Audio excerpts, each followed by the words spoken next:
नमस्कार दोस्तों, आप सभी का हिंदी जंक्शन पर स्वागत है। मैं परवेश कुमार सिन्हा आज फिर आप लोगों के समक्ष एक नए वीडियो लेकर उपस्थित हुआ हूं। अगर आप नए हैं तो चैनल को सब्सक्राइब कर दें, बेल आइकन को दबा दें ताकि मेरे आने वाला वीडियो का नोटिफिकेशन आपको मिलता रहे और इसे दोस्तों में ज़्यादा से ज़्यादा शेयर करें ताकि सभी लोग इसका लाभ उठा सकें। आज स्टेट पेपर 2 हिंदी का हम लोग तैयारी कर रहे हैं। उसी कड़ी में एक महत्वपूर्ण वीडियो लेकर उपस्थित हुआ हूं, तो आप लोग वीडियो के अंत तक बने रहिएगा। दोस्तों, बिहार स्टेट पेपर 2 हिंदी का अगर आप तैयारी कर रहे हैं तो ये वीडियो जो है आपके लिए महत्वपूर्ण होने जा रहा है, क्योंकि इसमें हम लोग सिलेबस के अनुसार जो लगा हुआ है उसने कहा था कहानी है, जिसके रचनाकार चंद्रधर शर्मा गुलेरी हैं। तो आज हम उसने कहा था कहानी तथा कहानीकार के बारे में जानेंगे तथा उनसे जुड़ी जो महत्वपूर्ण बातें हैं, महत्वपूर्ण जो MCQ है, उन सारे चीज़ों को देखने वाले हैं। तो ये दृष्टि से आपके लिए ये वीडियो महत्वपूर्ण हो जाता है, क्योंकि पिछले बार भी यहाँ से प्रश्न पूछा था, इस बार भी पूछेगा। तो आप लोग वीडियो के अंत तक देखिए, समझिए और प्रश्नों का आंसर दीजिए ताकि आप जो है परीक्षा में अच्छे स्कोर कर सकें। तो बिना देर करते हुए चलिए आज के टॉपिक की तरफ बढ़ते हैं। दोस्तों, जैसा कि आप देख पा रहे हैं, उसने कहा था जो कहानी है उसके रचनाकार चंद्रधर शर्मा गुलेरी हैं। तो इसी से संबंधित जो है बातें इस वीडियो में देखने वाले हैं। अगर मेरे जितने क्लास हुए हैं और जितने होंगे, जितने प्रैक्टिस सेट हुए हैं, जितने होंगे, सारे का अगर PDF पाना चाहते हैं तो हमारे इसी नंबर पे आपको पेमेंट करना है। मेरा नंबर है 7261815307। इस पे आपको 199 रुपया का पेमेंट कर देना है, गूगल पे, फ़ोनपे या पेटीएम किसी भी माध्यम से। और पेमेंट करने के बाद उसका स्क्रीनशॉट लेकर इसी नंबर पे हमें व्हाट्सएप कर दीजिएगा, तो हम इधर से PDF उपलब्ध करवा देंगे। तो जो रजिस्ट्रेशन नहीं करवाए हैं जल्दी से पेमेंट करके अपना रजिस्ट्रेशन करवा दें ताकि उनको ससमय PDF उपलब्ध करवा दिया जा सके। मेरे जो टेलीग्राम चैनल है हिंदी जंक्शन, उससे आप लोग जो है जुड़ जाइए। वीडियो के डिस्क्रिप्शन में दिया हुआ है और बहुत सारे जो है प्ले लिस्ट भी दिया हुआ है, वहाँ से आप अपने तैयारी को बेहतर कर सकते हैं। जो वीडियो के डिस्क्रिप्शन में दिया हुआ है वहाँ से आप देख सकते हैं। और यूट्यूब के जो कम्युनिटी पोस्ट है उस पर भी प्रत्येक दिन एक प्रश्न दिया जाता है, तो वहाँ से भी जुड़कर अपनी तैयारी को और संपूर्णता दे सकते हैं। तो हम आज के टॉपिक को देखेंगे। तो सबसे पहले चंद्रधर शर्मा गुलेरी के बारे में जानते हैं कि इनका जीवन क्या है। तो चंद्रधर शर्मा गुलेरी का जन्म राजस्थान की वर्तमान राजधानी जयपुर में हुआ था। उनके पिता पंडित शिवराम शास्त्री मूलतः हिमाचल प्रदेश के गुलेर गांव के निवासी थे। ज्योतिर्बिंद महाउपाध्याय पंडित शिवराम शास्त्री राज सम्मान पाकर जयपुर राजस्थान में बस गए थे।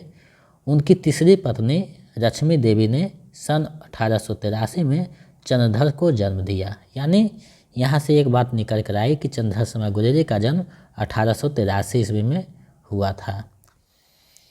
चंद्रधर को घर में ही संस्कृत भाषा, वेद, पुराण आदि के अध्ययन, पूजा पाठ, संध्या वंदना और धार्मिक कर्मकांड का वातावरण मिला। आगे चलकर उन्होंने अंग्रेजी शिक्षा भी प्राप्त की। आगे की पढ़ाई के लिए वे इलाहाबाद आ गए, जहाँ प्रयाग विश्वविद्यालय से BA किया। उन्होंने कलकत्ता विश्वविद्यालय से MA किया। चाहते हुए भी वे आगे की पढ़ाई परिस्थितिवश जारी ना रख पाए। हालांकि उनके स्वाध्याय और लेखन का क्रम अबाध रूप से चलता रहा। एक शब्द आया है अबाध, इसका मतलब होता है बिना बाधित।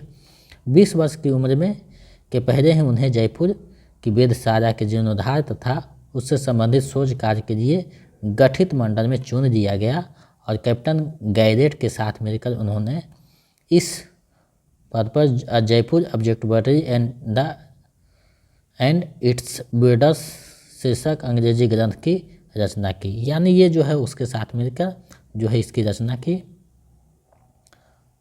The Jaipur observatory and it's birds. तो ये आप देख लीजिएगा, यहाँ इन्वाइटेड कॉमा रहेगा। शीर्षक अंग्रेजी ग्रंथ की रचना की। अपने अध्ययन कार्य में ही उन्होंने 1900 में जयपुर नगरीय मंच की स्थापना में योगदान दिया। सन 1902 ईस्वी से मासिक पत्र समालोचक के संपादन का भार भी संभाला। प्रसंगवश कुछ वर्ष काशी की नागरी प्रचार सभा के संपादक मंडल में भी उन्हें सम्मिलित किया गया। उन्होंने देवी प्रसाद ऐतिहासिक पुस्तक माला और सूर्य कुमार पुस्तक माला का संपादन किया। नागरी प्रचार पुस्तक माला और सूर्य कुमार पुस्तक माला का संपादन किया और नागरी प्रचार सभा के सभापति भी रहे। तो आप देख रहे हैं ये जो है साहित्य के क्षेत्र में बहुत जुड़े हुए थे और इससे आपको पता चलता है। जयपुर के राज पंडित के कुल में जन्म लेने वाले गुलेरी जी का राजवंशों से घनिष्ठ संबंध रहा। वे पहले खेतरी नरेश जयसिंह के और फिर जयपुर राज्य के सामंत पुत्रों के अजमेर के मेयो कॉलेज में अध्ययन के दौरान उनके अभिभावक रहे। सन 1916 में उन्हें मेयो कॉलेज में ही संस्कृत विभाग के अध्यक्ष का पद संभाला। सन 1920 में पंडित मदन मोहन मालवीय के प्रबंध आग्रह के कारण उन्होंने बनारस आकर काशी हिंदू विश्वविद्यालय के प्राच्य विद्या विभाग के प्राचार्य और फिर 1922 में प्राचीन इतिहास और धर्म से संबंधित मनीन्द्र चंद्र नंदी पीठ के प्रोफेसर का कार्यभार भी ग्रहण किया। इस बीच परिवार में अनेक दुखद घटनाओं के आघात भी उन्हें झेलने पड़े। 1922 में 12 सितंबर को पीलिया के बाद तेज ज्वार से मात्र 39 वर्ष की अल्पायु में उनका देहावसान हो गया। इस थोड़ी सी अल्पायु में गुरुजी ने अध्ययन और स्वाध्याय के द्वारा हिंदी और अंग्रेजी के अतिरिक्त संस्कृत, प्राकृत, बंगला, मराठी आदि का ही नहीं जर्मन तथा फ्रेंच भाषाओं का भी जो है ज्ञान हासिल किया। उनकी रुचि का क्षेत्र भी बहुत विस्तृत था और धर्म, ज्योतिष, इतिहास, पुरातत्व, दर्शन, भाषा विज्ञान, शिक्षा शास्त्र और साहित्य से लेकर संगीत, चित्रकला, लोककला, विज्ञान और राजनीति तथा समसामयिक सामाजिक स्थिति तथा रीति नीति तक फैला हुआ था। उनकी अभिरुचि और सोच को गढ़ने में स्पष्ट ही पृष्ठभूमि पटभूमि का प्रमुख हाथ रहा। इसका परिचय उनके लेखन की विषय वस्तु और दृष्टिकोण में बराबर मिलता है। यहाँ से आप बातें देखिए निकल कर आई, ये सिर्फ साहित्यकार ही नहीं थे, विज्ञान की भी जानकारी रखते थे, शिक्षा शास्त्र का भी, भाषा विज्ञान का भी, दर्शन का भी, इतिहास का भी, ज्योतिष का भी, धर्म का भी, राजनीति का भी, लोक कला का, रीति नीति का, सारे का जो है ज्ञान थे। तो इसी से इनकी जो है जो प्रियता की जा सकती है। तो ये एक महान साहित्यकार थे जो सभी क्षेत्र में विद्वान थे। अब जो है हम इनसे संबंधित जो महत्वपूर्ण और बातें हैं उसको हम लोग देखते हैं। तो सबसे पहले प्रमुख रचनाएं हैं इनकी। तो इनकी प्रमुख जो कहानियाँ उसमें सुखमय जीवन 1911 में प्रकाशित हुआ था, बुद्धू का कांटा 1914 में, कहीं 15 भी देता है, उसने कहा था 1915 में। तो ये जो है 3 इनकी प्रमुख कहानियाँ हैं। तो इसे आप लोग ध्यान में रखिएगा, प्रश्न में ये ही ज़्यादा देखने को मिलेगा। तो इसे 1-2 बार देखिएगा, PDF आपको दे दिया जाएगा, तो 1-2 बार पढ़िएगा तो समझ में आ जाएगा। निबंध में है माजसीसी मोहि कुठाऊं कछुआ धर्म, ये बहुत प्रसिद्ध निबंध है। तो इसे आपको ध्यान में रखना है। कछुआ धर्म बराबर पूछा जाता है। किसका निबंध है? तो चंद्रहर शर्मा गुलेरी की है। और रचना में है पुरानी हिंदी, इनकी आलोचनात्मक ग्रंथ है। तो इतनी बातें आपको ध्यान में रखना है। अब जो है उसने कहा था कहानी है जिसके रचनाकार चंद्रहर शर्मा गुलेरी है, आप लोगों को पता हो गया है। तो इस कहानी के प्रमुख पात्र है रहना सिंह, बोधा सिंह, वजीरा सिंह, हजारा सिंह और सूबेदार ने। तो ये बातें जो है आपको ध्यान में रखना है। पात्र से भी प्रश्न पूछा जा सकता है कि इनमें से कौन सा पात्र उसने कहा था कहानी का नहीं है, या इनमें से कौन सा पात्र जो है उसने कहा था कहानी का है। या फिर पूछेगा रहना सिंह किस कहानी के पात्र हैं, बोधा सिंह किस कहानी के पात्र हैं, सूबेदार ने किस कहानी के पात्र हैं। तो ये आपको ध्यान में रखना है। अब देखिए यहाँ कहानी बढ़ता है। बड़े बड़े शहरों के इक्के गाड़ी वालों की जवान के कोरों से जिनकी पीठ छिड़ गई है और कान पक गए हैं। ये जो कहानी बढ़ता है, अगर पूरा कहानी हम लोग पढ़ेंगे तो बहुत समय लग जाएगा। तो जो रजिस्ट्रेशन करवाए हैं उनको PDF भेज दिया जाएगा, आप वहाँ से जो है PDF दे देंगे। कहानी 1-2 बार पढ़ लीजिएगा, कम से कम 2-3 बार पढ़ना है कहानी को, ताकि चीज़ें समझ में आ सके और जो है ये बातें समझ में आ जाए कि कौन जो है किसका वर्णन कहाँ हुआ है। तो ये जो कहानी है आपको 2-3 बार पढ़ना है, उसके बाद आपको समझ में आ जाएगा। उसके बाद जो है इससे संबंधित जो भी प्रश्न रहेगा उसका आप लोग अच्छे से जवाब दे सकेंगे। कहानी का सारांश हम लोग 2 शब्द में देखते हैं कि कहानी जो है फ्लैशबैक में चलता है। रहना सिंह जो है याद करता है बचपन का, अमृतसर में कैसे बचपन में मेरा था, जो सूबेदारनी अभी हो गई है। और दुकान पे जब मिलता है तो पूछता है तेरी कुरमाई हो गई, तो वो धत कह कर निकल जाती है और दोबारा जब बोलता है तो कहता है देखती नहीं मेरे रेशमी सरू। तो इससे स्पष्ट होता है कि कितना बड़ा प्यार था। और सूबेदारनी जब मिलता है तो पहचान जाता है ये वही बालक है जो बचपन में मेरा था, वही लड़का है। तो कहता है कि मेरा जो है पुत्र का रक्षा करना, तो जिम्मेदारी उठाता है। मरते मरते जो है उसके पुत्र जो रहता है बोधा सिंह, उसका जो है रक्षा करता है और अंत में मृत्यु को प्राप्त करता है। तो ये जो है फ्लैशबैक में कहानी चलता है। फ्लैशबैक में जो है बहुत प्रसिद्ध कहानी ये, जो प्रथम विश्व युद्ध जब चल रहा था 1914 में, तो उसी समय लिखा गया था, 15 में प्रकाशित हुआ था। तो उस सारे को देखते हुए जो है ये कहानी लिखा गया है, जिसमें प्रेम की औदात्य प्रेम है उसका जो है चित्रण किया गया है और प्रेम में अपना बलिदान कर देता है। तो ये जो है कहानी उसी तरह जो है चलता है। आप कहानी पढ़िएगा तो चीज़ें समझ में आ जाएगा और जो है कौन कौन से पात्र हैं महत्वपूर्ण उसमें भी समझ में आ जाएगा। तो आप लोग कहानी 2-3 बार पढ़ लीजिएगा। PDF आपको दे दिया जाएगा। जो रजिस्ट्रेशन नहीं करवाए हैं रजिस्ट्रेशन करवा कर PDF प्राप्त कर सकते हैं। इस बार जो है आप लोगों का प्रश्न जो है थोड़ा अंदर से बनने वाला है, क्योंकि समय दिया है तो प्रश्न थोड़ा सा हार्ड रहेंगे। तो एक एक चीज़ को आप सभी को देखना है। 10 फरवरी तक जो है आपका क्लास समाप्त हो जाएगा। उसके बाद जो है प्रैक्टिस सेट चलेगा। आप लोग वीडियो को ज़्यादा से ज़्यादा शेयर करें ताकि हम जो आपके लिए मेहनत करते हैं, दूध से मक्खन निकाल कर लाते हैं, उसका जो है कुछ मेहनताना मिल सके। तो आप लोग ज़्यादा से ज़्यादा इसको शेयर करें और जो है इसको देखें और समझें ताकि आपका तैयारी अच्छे ढंग से हो सके।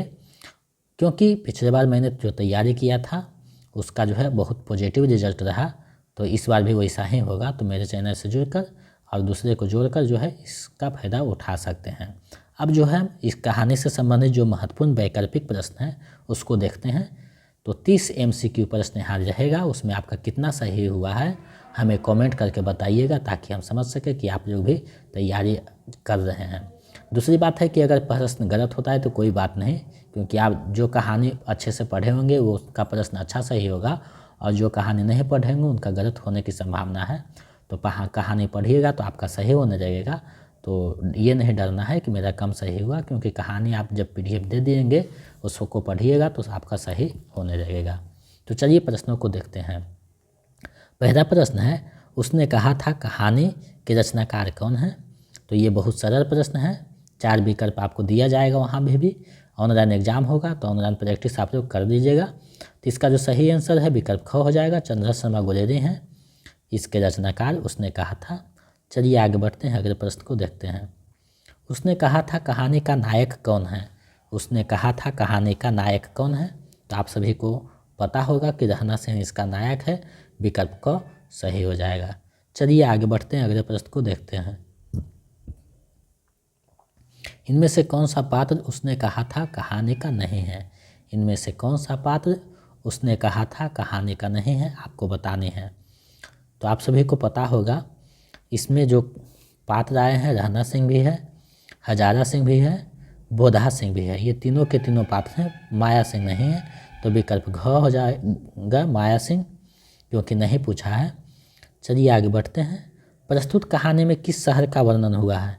ये जो कहानी दिया गया है उसमें किस शहर का वर्णन हुआ है? तो इसमें जो है अमृतसर का वर्णन हुआ है। विकल्प ख सही हो जाएगा। चलिए आगे बढ़ते हैं, अगले प्रश्न को देखते हैं। 5वां प्रश्न है, 25 वर्ष बाद रहना सिंह कितने नंबर राइफल्स में जमादार हो गया है? ये आपको बताना है कितने नंबर राइफल्स का जमादार है रहना सिंह। तो आप सभी को पता होगा 77 नंबर का है। अगर नहीं पता है तो ये जान लीजिए 77 नंबर राइफल्स जो है उसके जमादार हैं। चलिए आगे बढ़ते हैं, अगले प्रश्न को देखते हैं। आप लोग वीडियो को ज़्यादा से ज़्यादा शेयर करें, लाइक करें और अच्छे कमेंट करें। हिंदी कहानी के विकास में मीर का पत्थर कौन सी कहानी मानी जाती है? हिंदी कहानी के विकास में मीर का पत्थर कौन सी कहानी मानी जाती है? तो उसने कहा था कहानी मानी जाती है। विकल्प क सही हो जाएगा। चलिए आगे बढ़ते हैं, अगले प्रश्न को देखते हैं। तेरी कुड़माई हो गई का किस कहानी से संबंध है? ये जो वाक्य है उसका किस कहानी से संबंध है आपको बताना है। तो इसका जो संबंध है आप सभी को पता होगा, उसने कहा था कहानी से है। तो विकल्प ख सही हो जाएगा। रोज कहानी अज्ञेय का है। तिरिछ कहानी जो है उदय प्रकाश का है। जूठन है ओम प्रकाश वाल्मीकि का है, ये आपको ध्यान में रखना है। चलिए आगे बढ़ते हैं, अगले प्रश्न को देखते हैं।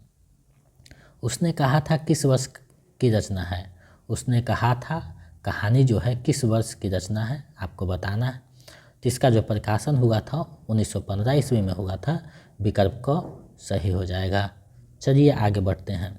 आप लोग जो है विकल्पों में फंसाएगा, तो आप लोग इसको अच्छे से देखिएगा, चीज़ें को शब्दों में फंसाएगा। हो सकता है कुछ कुछ नए शब्द का प्रयोग करे, तो आपको सारे चीज़ जो है देखना है, क्योंकि एग्जामिनर जो होता है, एग्ज़ाम देने वाला, तो वो आपको जो है शब्द में उलझाएगा, तो आपको इससे बचना है और अच्छे से जानकारी रखना है। 9वां प्रश्न है कि चंद्रशेखर गुलेरिया का जन्म जो है कहाँ हुआ था? कहाँ हुआ था? टाइपिंग मिस्टेक है, सुधार कर आपको PDF दिया जाएगा। तो इसका जन्म जो है कहाँ हुआ था आपको बताना है। तो जयपुर राजस्थान में हुआ था। विकल्प ग सही है। 1883 ईस्वी में हुआ था, ये आपको ध्यान में रखना है। चलिए आगे बढ़ते हैं। फ्लैशबैक में रचित प्रथम कहानी कौन सा है? फ्लैशबैक में रचित प्रथम कहानी कौन सा है आपको बताना है। इनमें से कौन सा फ्लैशबैक में रचित प्रथम कहानी है? तो आप सभी को पता होगा, उसने कहा था कहानी फ्लैशबैक में रचा गया है। विकल्प ख सही हो जाएगा। चलिए आगे बढ़ते हैं, अगले प्रश्न को देखते हैं। उसने कहा था कहानी में लड़का और लड़की पहली बार कहाँ मिलते हैं? उसने कहा था कहानी में लड़का और लड़की जो है पहली बार कहाँ मिलते हैं आपको बताना है। तो दोनों जो है पहली बार दुकान पर मिलते हैं, जब सामान खरीदने जाता है उधर से वो उधर से वो, तो दोनों जो है दुकान पर मिलता है। विकल्प ग सही हो जाएगा। चलिए आगे बढ़ते हैं, अगले प्रश्न को देखते हैं। उसने कहा था कहानी आचार्य महावीर प्रसाद द्विवेदी द्वारा संपादित पत्रिका सरस्वती में कब प्रकाशित हुई थी? सरस्वती पत्रिका में ये जो कहानी है उसने कहा था वो कब प्रकाशित हुई थी आपको बताना है। तो ये जो कहानी है जून 1915 में, यानी जून जो भी अंक था उसमें प्रकाशित हुआ था। विकल्प ग सही हो जाएगा। चलिए आगे बढ़ते हैं, अगले प्रश्न को देखते हैं। निम्न में गुलेरी जी की कहानी कौन सा नहीं है? इनमें से कौन सा जो है चंद्रशेखर गुलेरी का कहानी नहीं है आपको बताना है। कौन सा कहानी नहीं है? तो देखिए, सुखमय जीवन भी है, बुद्ध का कांटा भी है, बुद्धू का कांटा भी है, उसने कहा था है, पूस की रात प्रेमचंद का है, प्रेमचंद का है। तो ये सही हो जाएगा, क्योंकि नहीं पूछा है तो पूस की रात हो जाएगा। चलिए आगे बढ़ते हैं, अगले प्रश्न को देखते हैं। सैनिक कंपनी में गंदा पानी को कौन बाहर फेंकता है? सैनिक कंपनी में कौन जो है गंदा पानी को बाहर फेंकता है? बरसात के जो गंदा पानी चल जाता है कंपनी में, तो वहाँ से कौन बाहर फेंकता है ये आपको बताना है। कहानी पढ़िएगा तो ये समझ में आएगा। तो वजीरा सिंह जो है फेंकता है। विकल्प ख सही हो जाएगा। चलिए आगे बढ़ते हैं, अगले प्रश्न को देखते हैं। रपटन साहब भेष में आए जर्मन जासूस को कौन पहचान देता है? रपटन साहब के भेष में आए जर्मन जो जासूस है उसको कौन पहचान देता है आपको बताना है। 4 विकल्प आपके सामने है, सही विकल्प का चयन करना है। तो उसको जो है राणा सिंह पहचान देता है। विकल्प को सही हो जाएगा। चलिए आगे बढ़ते हैं, अगले प्रश्न को देखते हैं। किस कहानी में यह उक्ति है मृत्यु के कुछ समय पहले स्मृति बहुत साफ हो जाती है? किस कहानी में यह उक्ति है मृत्यु के कुछ समय पहले स्मृति बहुत साफ हो जाती है? किसमें वर्णन है? तो ये जो है उसने कहा था कहानी में वर्णन किया गया है। विकल्प का सही हो जाएगा। देखिए, ये जो है फ्लैशबैक में कहानी दिखा गया है, तो उसी समय जो है ये बातें अंतिम में जो है आपको पढ़िएगा तो समझ में आएगा कि मृत्यु के समय जो है सारी चीज़ें याद होता है, वही बताते जाता है कहानी को कैसे कैसे क्या होता है। तो फ्लैशबैक में कहानी चलता है। आप लोग फिल्म देखे होंगे फ्लैशबैक में, तो आपको पता होगा कैसे होता है। उसने कहा था कहानी की क्या विशेषता है? उसने कहा था कहानी की क्या विशेषता है आपको बताना है। तो देखिए, इसमें दिव्य प्रेम की कहानी है, युद्ध की कहानी है और प्रेम पर बलिदान की कहानी, ये तीनों जो है इसकी विशेषता है। तो इसका जो सही आंसर विकल्प घ हो जाएगा, उपयुक्त तीनों या उपयुक्त सभी। उसने कहा था किस प्रकार की कहानी है? उसने कहा था कहानी जो है किस प्रकार की है आपको बताने हैं। तो ये जो है कहानी चरित्र प्रधान है, चरित्र पे आधारित है कि किसका क्या चरित्र है। विकल्प ग सही हो जाएगा। चलिए आगे बढ़ते हैं, अगले प्रश्न को देखते हैं। गुरेरी जी ने किन पत्रिकाओं का संपादन किया, यानी संपादक से संबंधित काम जो है किन किन पत्रिकाओं को किया आपको बताना है। तो समालोचक का किया और काशी नगरी प्रचारणी पत्रिका दोनों का किया है, तो विकल्प क सही हो जाएगा। चलिए आगे बढ़ते हैं, अगले प्रश्न को देखते हैं। उसने कहा था कहानी की नायिका कौन है। उसने कहा था कहानी की नायिका कौन है आपको बताना है। तो उसने कहा था कहानी की नायिका कौन है ये आपको बताना है। तो आप सभी को पता होगा इसकी जो नायिका है सूबेदारनी है, विकल्प क सही हो जाएगा। चलिए आगे बढ़ते हैं, अगले प्रश्न को देखते हैं। उसने कहा था कहानी में रहना सिंह ठंड में अपनी जर्सी किसे पहनने दे देता है। उसने कहा था कहानी में रहना सिंह जो रहता है ठंड में अपनी जर्सी किसे पहनने दे देता है। तो बोधा सिंह को दे देता है जो सूबेदारनी का बेटा रहता है, विकल्प ख सही हो जाएगा। चलिए आगे बढ़ते हैं। उसने कहा था कहानी में सूबेदारनी किसकी पत्नी रहती है। सूबेदारनी जो है किसकी पत्नी रहती है। उसने कहा था कहानी में, तो ये हजारा सिंह की पत्नी रहती है, विकल्प ग सही हो जाएगा। हजारा सिंह और सूबेदारनी का पुत्र कौन है। हजारा सिंह और सूबेदारनी का पुत्र कौन है आपको बताना है। तो इसका जो पुत्र है बोधा सिंह है, विकल्प ग सही हो जाएगा। चलिए आगे बढ़ते हैं, अगले प्रश्न को देखते हैं। 24वां प्रश्न है। उसने कहा था कहानी में रपटन साहब के भेष में कौन आता है। उसने कहा था कहानी में रपटन साहब के भेष में जो है कौन आता है। तो रपटन साहब के भेष में जो है जर्मन जासूस आता है, विकल्प क सही हो जाएगा। चलिए आगे बढ़ते हैं, अगले प्रश्न को देखते हैं।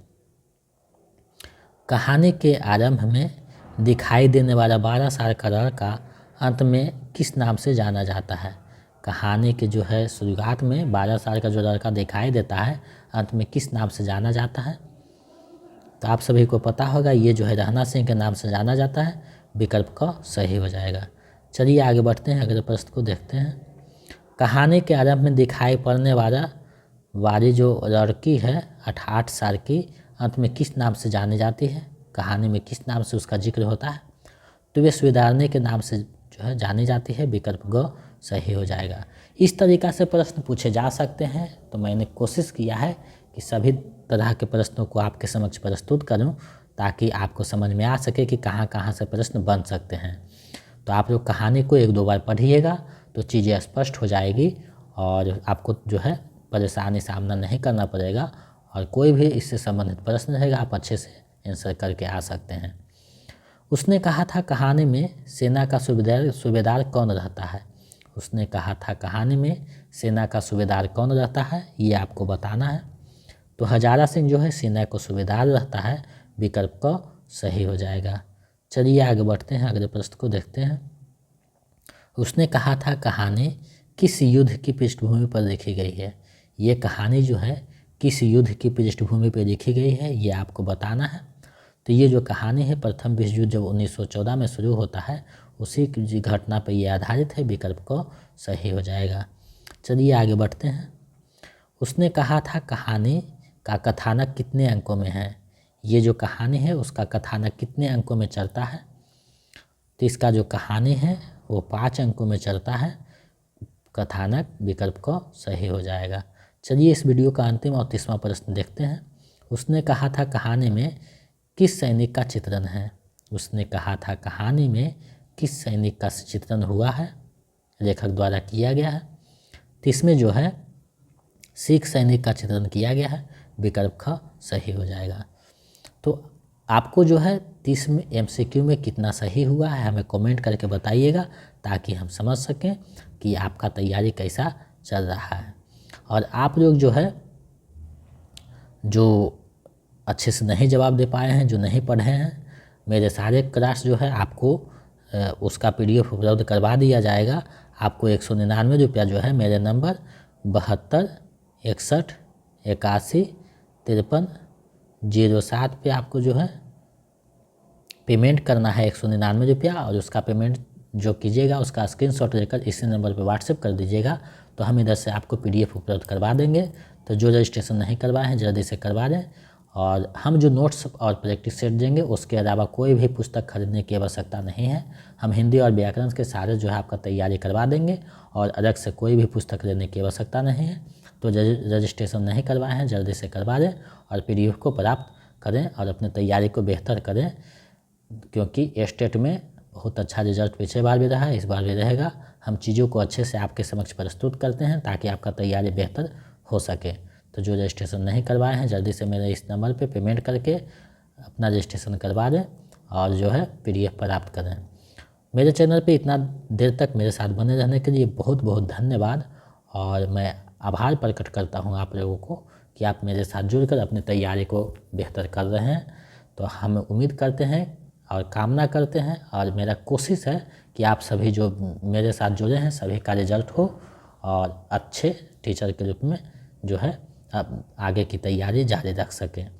तो मिलते हैं एक नए वीडियो में। बहुत बहुत धन्यवाद। मेरे चैनल पर बने रहें, नए हैं तो सब्सक्राइब कर दें और बेल आइकन को दबा दें ताकि मेरे वीडियो का नोटिफिकेशन आपको मिलता रहे और दोस्तों में ज़्यादा से ज़्यादा शेयर करें। बहुत बहुत धन्यवाद।